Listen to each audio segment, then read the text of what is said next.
السلام عليكم ورحمة الله وبركاته. اللهم صل على سيدنا محمد.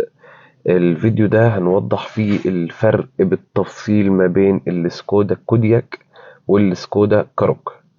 تمام، احنا قدامنا العربيتين. معانا في السكودا كودياك ال كي اللي هي اعلى فئة نزلت فيها خالص، ومعانا في السكودا الكاروك السبورت لاين اللي هي برضو اعلى فئة نزلت فيها خالص. هنبدأ كده بمقدمة السكودا الكودياك ال كي. زي ما احنا شايفين، عندنا بخات الفوانيس، طبعا الفوانيس ال LED، السنسورز اللي قدام، عندنا الكاميرا 360. مقاس الجنط بتاعها 19. ده شكل السبورت لاين الجديد. تمام، ال كي هنلاقي على الرفرف كده البادج بتاع ال كي، وهنلاقي برضو على الفرش الداخلي زي ما احنا شايفين كده، وهنلاقي على الفرش الداخلي من جوه. ولكن خلينا نركز دلوقتي في التصميم الخارجي والمساحات الخارجية. طبعا العربيتين بانوراما، ولكن تعالى نشوف مساحات الكودياك. الطول الكلي في الكودياك 4 متر 699، العرض الكلي متر 882، قاعدة العجلات 2 متر 791، والارتفاع الكلي 1 660، وارتفاعها عن الأرض اللي هو الخلوص الأرضي متر 94. تمام، ده يعني هنلاقي هنركز في الأرقام دي، وهنلاقي الفروقات ما بينها وبين الكاروك، لأن هو ده أكبر حاجة بتميز بين الاتنين، فرق الحجم ما بين الكودياك والكاروك. حجم وبعض الأوبشن البسيط. هنيجي هنا برضو من اكتر الحاجات اللي بتميز الكودياك ان العربيه دي 7 سيتس، 7 راكب. الكودياك 7 راكب، الكاروك مش 7 راكب. طبعا الكرسيين اللي ورا زي ما احنا شايفين دول بيتطبقوا خالص، بينزلوا عشان تلاقي مساحه كويسه في الشنطه، لان الشنطه كده يعني بتكون صغيره شويه. لكن لما بننزل الكراسي دي بالمنظر ده، هنلاقي معانا مساحه كويسه قوي قوي قوي في الشنطه، ممكن توصل مثلا لحد 835 لتر، مع طي الكرسيين الخلفيين بس، مش اللي قدامهم. اللي قدامهم ممكن برضو بيتنوا، بيناموا، تبقى كل دي شنطة انت بتدخل في ال2000 لتر تقريبا يعني. تمام، ادي دي كده المساحات بتاعة الكودياك مع الطول مع العرض بتاعها. وهندخل دلوقتي على الكاروك نشوف برضو المقاسات بتاعتها بالظبط. الكودياك ال كي دي استيراد، وهي للبيع برضو بالمناسبة يعني. فبتلاقي بقى ايه غير الوكيل كده، بتحس ان العربيه جايه كده بكل حاجه جايه معاها، ما مش ناقصه مسمار. الكت بتاعها بيبقى جاي معاها منفاخ للكاوتش، وجاي معاها الشبكه بتاعه الشنطه، وجاي معاها الشماسه اللي هتبقى في الباب هنشوفها كمان شويه، وجاي معاها اسعافات اوليه يعني، وطفايه الحريق. بص العربيه جايه كامله مكمله زي ما هي طالعه من المصنع. لان بنيجي نشوف هنا العربات الوكيل بنلاقي للاسف الشديد حاجات كتير ناقصه، ما تعرفش ده من ايه بصراحه ولا بياخدوها فين، ولكن اللي بيحصل بقى. تمام، هنقفل الشنطه ونبدا نبص على السكودا الكاروك ونشوف مساحتها بعد الكودياك ان شاء الله، وبعدين ندخل على التفاصيل الداخليه. طبعا الشنطه كهرباء، والكاميرا الخلفيه احنا قلنا كاميرا 360، والسنسورز قدام ورا. الفاميه الاصلي في العربيه خلفي فابريكا، وبصمة أبواب في الأربع أبواب، بصمة الفتح. نيجي بقى للسكودا الكاروك. زي ما احنا شايفين كده المقدمة بتاعتها يعني شبه الكودياك إلى حد ما، مع اختلاف الشبكة والفتحات التهوية السفلية مختلفة شوية، مع شكل الفوانيس إلى حد ما محتاجة حد يركز شوية عشان يعرف فرق الوش دي من دي. برضه هنا بخات الفوانيس موجودة، السنسورز اللي قدام موجود. الجنط هنا مقاس 18 مش 19، ورسمته مختلفة شوية. تمام، ما بتنزلش كاميرا 360 مع ان دي السبورت لاين، وهنلاقي بادج السبورت لاين على الرفرف. البانوراما طبعا موجودة. تعالوا بقى نخش في الابعاد بتاعة الكاروك. الكاروك ابعادها الطول الكلي بتاعها 4 متر 382، اقل طبعا من الكودياك. عرضها متر 841، ارتفاعها الكلي متر 603. تمام، قاعدة العجلات 2 متر 638. هنلاقي فيه اختلافات يعني باينة واضحة قوي ما بينها وبين الكودياك في الحجم، خاصة في الطول وفي الارتفاع وفي العرض. بس هو في الطول اكتر حاجة، الرقم الكبير الفرق هيكون في الطول. نيجي بقى للشنطة بتاعتها. الشنطة طبعا ما فيش، العربية دي ما مش 7 راكب، مش 7 سيتس، العربية 5 راكب. مساحة الشنطة الخلفية تقريبا 560 لتر. طبعا مع طي المقاعد الخلفية واللي هي برضو قابلة للطي، انت ممكن تاخد في الشنطة مساحة حوالي مثلا 800 وحاجة، او ممكن لا، ممكن 1000 وي كمان.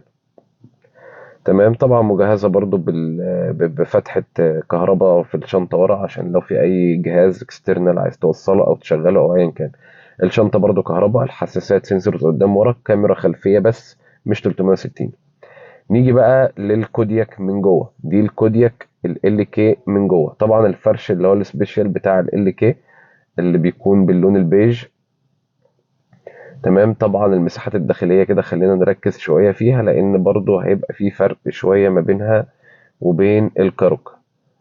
هنا واضح قوي المساحات واسعة. انا هقعد وانا برضو يعني حوالي مثلا، انا كام سنتي والله ما انا فاكر، هو انا 100 حاجة و80 عامة. هبقى قاعد ورا والكرسي اللي قدام اخد راحته في الرجوع، وانا قاعد ورا مرتاح.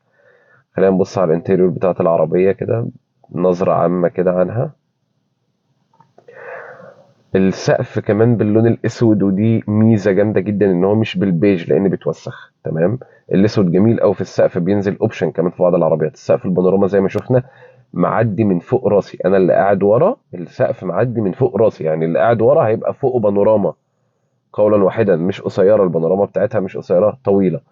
في هنا سخانات للكراسي الخلفيه مع فتحه كهرباء طبعا لشحن او لاي حاجه.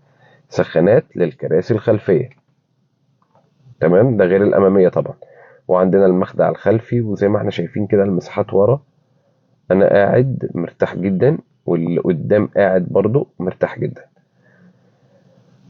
تمام. طبعا سوفت تاتش، الباب كله جلد في جلد، الفرش الداخلي بتاعه وكل الكلام ده طبعا مفروغ منه يعني. نيجي للكاروك ونشوفها من جوه. طبعا الفرش جلد باللون الاسود في السبورت لاين. تمام. برضو مساحتها الداخلية بالنسبة للقعدة ورا مش وحشة ومش ضيقة خالص، بالعكس احنا نقدر نقارنها مثلا بالكال سبورتج مثلا يعني، او الهيونداي توسان، اكتر عربيتين متعرف عليهم. هنا مفيش سخانات في الكراسي اللي ورا، ولكن في فتحة كهرباء تقدر توصل فيها شاحن او اي حاجة. فتحات التكييف موجودة في العربيتين. المخدع موجود في العربيتين، ولكن هنا الفرش باللون الاسود، وهناك كان باللون البيج في فئة ال كي. الكودياك برضو بالمناسبة الفئات اللي قبل ال كي الفرش بتاعها بيكون اسود، او بالساعات بيكون بيج في الستايل، لكن ال كي هي اللي نازله بالفرش البيج ده. الانتيريور بتاعها برضو كده نظره عامه كده عنه. برضو الكودياك يعني في فرق حتى في التابلو الامامي، الحته اللي في مكان تخزين فوق التابلو العادي اللي احنا عارفينه، معمول بالابانوس اللي بيلمع كده او بالكروم اسف. فهتلاقي برضو يعني في فخامه شويه في التابلو بتاع الكودياك عن الكاروكا. بس كمساحة داخلية أنا قاعد برضو مرتاح في العربية، واللي قدامي برضو قاعد مرتاح في العربية. يعني المساحات الخلفية مش وحشة خالص. هو بس الكراسي ما فيهاش تسخين والكودياك فيها تسخين. نيجي للكودياك تاني من جوه بس من قدام بقى. هنلاحظ ان في الكودياك الكراسي كهرباء ميموري. تمام. وهروح هوريكم برضو الكرسي التاني كهرباء ميموري، كرسي السواق، لان كانت في الوكيل بتنزل كرسيين كهرباء بس من غير ميموري. في هنا الشماسة دي شمسية اسف، بتشيلها وتفتحها، ولو انت نازل في شتاء او في اي حاجة بتحطها على دماغك وتتوكل على الله. هلف برضه اوريكم الباب التاني كهرباء وميموري برضه. تمام. طبعا تحكم كامل ودعم للقطنية وكل حاجة فيه بالكهرباء.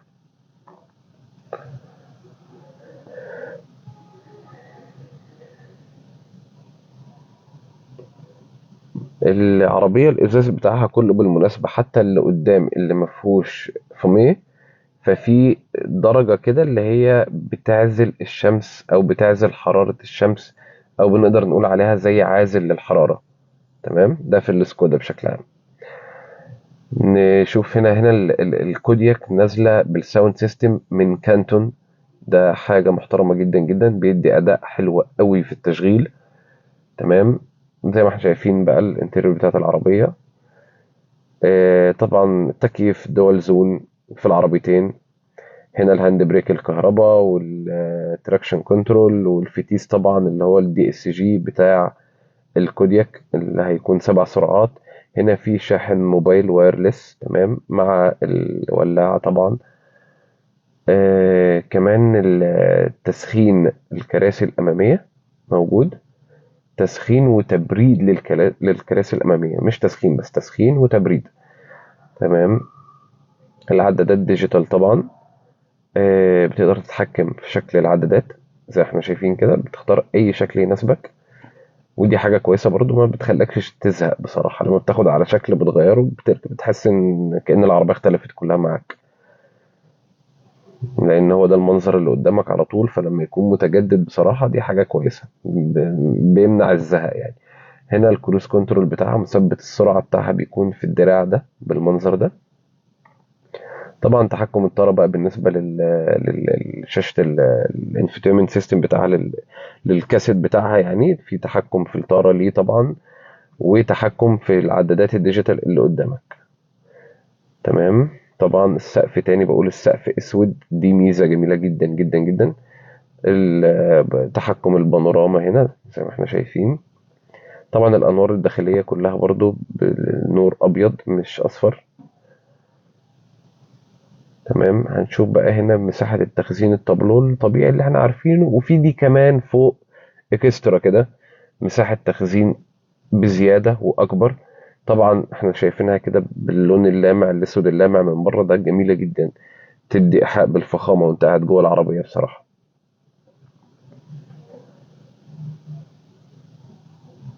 فهي الكودياك بشكل عام اكبر، اوسع، مساحات تخزين اكتر واكبر، وده اكتر حاجة بتميزها عن الكروك. هنشوف برضو المخدع اللي هو الجانبي بتاعي، بفتحه بقى بالمنظر ده. بص المخدع بيطلع بيغطي مكان الكاب هولدر، وبتقدر تعليه على درجات. يعني هو كده عالي وواقف بحيث تبقى حاطط كوعك كده، وتقدر تمسك الطارة كمان وانت كوعك عليه ومقدمه لقدام. دي بالنسبة للناس اللي بتسافر كتير هيحب أوي الموضوع ده. طبعا شاشة سكودا هي الموديلات دي 24، هي في زي ال 23 برضو. تمام. نفس الاوبشنز يعتبر الابل كار بلاي والاندرويد اوتو، في برضو اللي هو انا بحرك الشاشه كده بحركه ايدي يعني. اجيبها يمين اجيبها شمال، تقلب السونجز لو مشغل حاجه بتجيب النيكست برضو بنفس الحركه دي وهكذا. تمام. المانوال بتاع العربيه الكتالوج كله برضو بتقدر تجيبه على الشاشه. هنا الكاميرا 360 زي ما احنا شايفين، تقدر تتحكم في انهي كاميرا انت عايزها تبقى على الشاشه الكبيره. يعني انا شايف اهو الكاميرا الخلفيه هي الكبيره، اقدر اخلي الاماميه هي الكبيره، اقدر اخلي الجانبيه هي الكبيره اللي قدامي اللي في الجزء الاكبر. بس طبعا ما ده مش مبرر انك تروح جاي عامل الاماميه وتمشي عليها، يعني لا، لازم تبص في الازاز قدامك. تمام. مع ان الاماميه جميله زي ما احنا شايفين كده، هي مغريه تخليك عايز تمشي تبص فيها، بس لا، بلاش تعمل الحركه دي. تمام. تكييف الدول زون طبعا، تسخين، تبريد، شاحن موبايل وايرلس، كل حاجه في العربيه دي.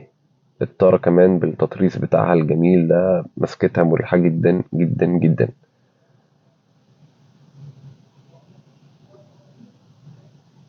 طبعا التابلو كله سوفت تاتش برضو، الجلد مش بلاستيك ولا فبر ولا اي كلام من ده.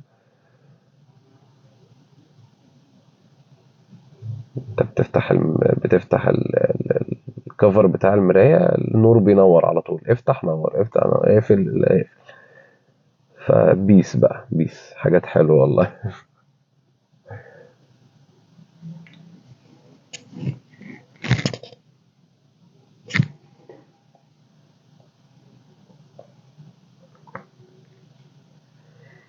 طبعا هنا بتقدر تتحكم في الشنطة الكهرباء، تفتحها وتقفلها. ودي زي باسكت كده صغير، بتقدر تحط فيه كيس كده وترمي فيه بدل ما ترمي في الشارع سيادتك. فحلو، وبيتغير طبعا الكيس ده، بتحط له اي كيس بعد كده. فلفتة حلوة منهم يعني، حفاظا على البيئة. قال يعني هنستخدمه واحد. تعالوا بقى نبص على الكاروك من جوه قبل ما نبص على الانجن او على الموتور بتاع الكودياك. نروح نشوف الانتريور بتاعة الكاروك.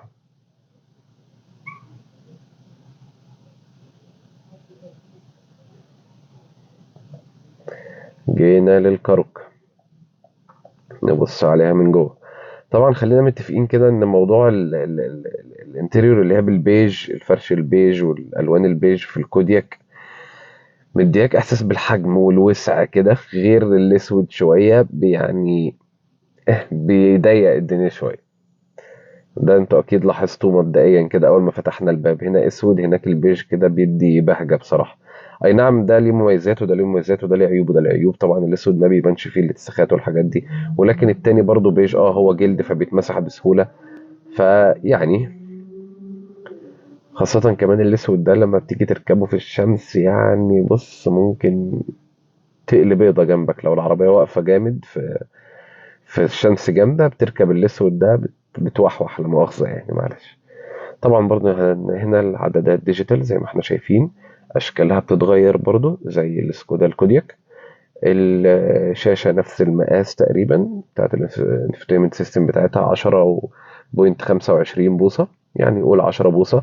التكييف دول زون، تسخين وتبريد للكراسي الأمامية برضو تمام، لأن دي السبورت لاين أعلى فئة.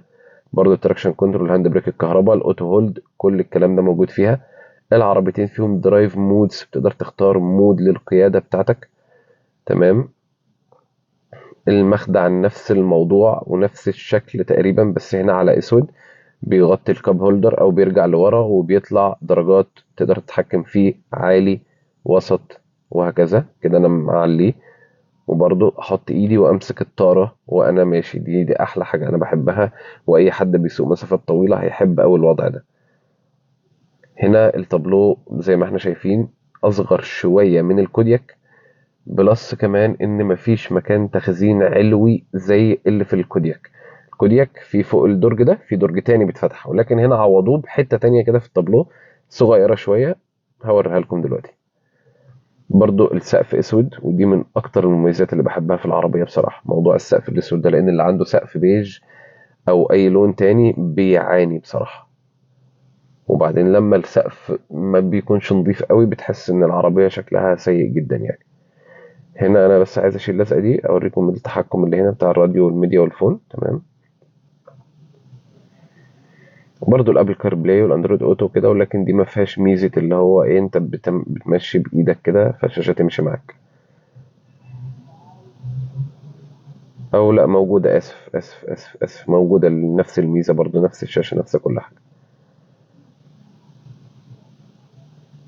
في هنا الاسيستنس دي شويه حاجات كده، فيهم لين اسيست، فيهم النظام اللي بينبه السواق كل شويه لو هينام، والكروز كنترول او السبيد ليميتر، يعني برضو حاططهم لك هنا يعني.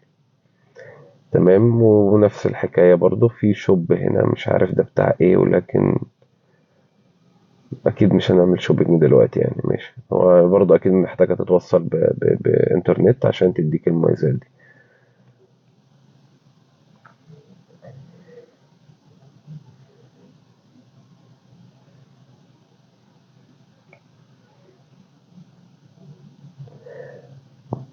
استهلاك العربيتين في البنزين كويس جدا جدا جدا. هو العربيتين بنفس الموتور، 1.5 تربو اللي هو التي اس اي، الفتيس دي اس جي في الاثنين. هنا بقى المكان اللي بقول لكم عليه ده مكان تخزين كده، مش كبير قوي ولكن يعني اهو تحط فيه بقى اي حاجة. بيس للمرة التانية. الموتور في الاتنين نفس الموتور، 1.5 تربو، دي اس جي الفتيس من 7 سرعات. التسارع في الكودياك بيكون 9 ثواني بوينت 6 من 10، هنا 8 ثواني بوينت 6 أو 7 من 10، لأن نفس الموتور على حجم أصغر، الكاروك حجم أصغر مع نفس الموتور، فبتدي تسارع أعلى شوية. تمام. طبعا تكييف الدول زون احنا قلنا عليه. آم، استهلاك البنزين هنا يعني على الطريق مثلا ممكن 5.5 لتر لكل 100 كيلو، وقصادها في الكودياك 6 لتر لكل 100 كيلو. بصراحة مكن السكودا التي اس اي المواتير بتاعتها ذكية جدا جدا في استخدام البنزين بصراحة. تعالوا نبص على موتور الكودياك الأول، لأن هي طبعا اللي هي سابقة معانا في كل حاجة يعني في المقارنة دي. بادئ بالكودياك أنا في كل حاجة. طيب فهنا ده الموتور، دي الغرفة زي ما احنا شايفين، غرفة المحرك حاجة محترمة جدا طبعا. والكبوت برضو عليه الكفر بتاعه اللي هو عازل الحرارة ده الأسود. تمام، لأن في عربيات بتبقى جاية فاضية أصلا. وهنا الكبوت بتاعها بتاع الكودياك واقف على مساعدين، أنا ما رفعتش حاجة عشان أمسكه. تمام، على عكس الكاروك لازم ترفع الدراع اللي بتثبت بيه الموتور. هنشوف دلوقتي دي الكاروك. طبعا الشبكة الأمامية زي ما احنا شايفين نيكل كروم في الكودياك، هنا لا كلها اسود في اسود. ما تنساش بقى تفرحني وتعمل لايك للفيديو وتتابعني لو عجبتك المقارنة.